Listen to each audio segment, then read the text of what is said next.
ખાંભા તાલુકાના નવા માલકનેસ ગામે 30 વર્ષીય યુવકની છરીના ઘા ઝીકી નિર્મમ હત્યા કરવામાં આવી છે। અમરેલી જિલ્લાના ખાંભા તાલુકાના નવા માલકનેસ ગામે 30 વર્ષીય યુવકની છરીના ઘા ઝીકી નિર્મમ હત્યા કરવામાં આવી છે। હત્યા કરનાર 3 શખ્સોને ખાંભા પોલીસે ગણતરીની જ કલાકોમાં ઝડપી લીધા છે।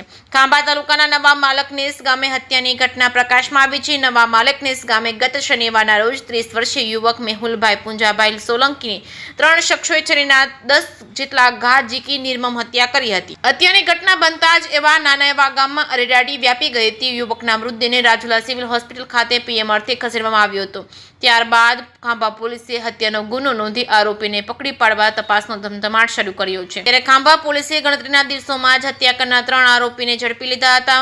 મૃતક મેહુલભાઈની પત્ની સાથે આરોપી અલ્પેશ બારૈયાને આડા સંબંધ હોવાથી મૃતક મેહુલભાઈએ જાણ થતાં જ મેહુલભાઈ અલ્પેશને ઠપકો આપ્યો હતો। મૃતક મેહુલભાઈની પત્ની સાથે આરોપી અલ્પેશ બારૈયાને આડા સંબંધ હોવાથી મૃતક મેહુલભાઈને જાણ થતાં મેહુલે અલ્પેશને ઠપકો આપ્યો હતો। ઠપકો આપતા જેથી આરોપીને મનમાં લાગી આવતા આરોપી સાથે અન્ય 2 યુવકોએ મદદગારી કરી છરીના ઘા ઝીકી હત્યા કરી નાખી હતી। આરોપી અલ્પેશ બારૈયા, હિતેશ સોલંકી અને ગોપાલ ઉર્ફે ગોદડ બારૈયા એમ કુલ હત્યા કરનાર 3 આરોપીને ખાંભા પોલીસે ઝડપી પાડી કાયદેસરની કાર્યવાહી હાથ ધરી હતી। જે કેસની ગુજરાતી સાથે ધર્મેશ મહેતા, રાજુલા।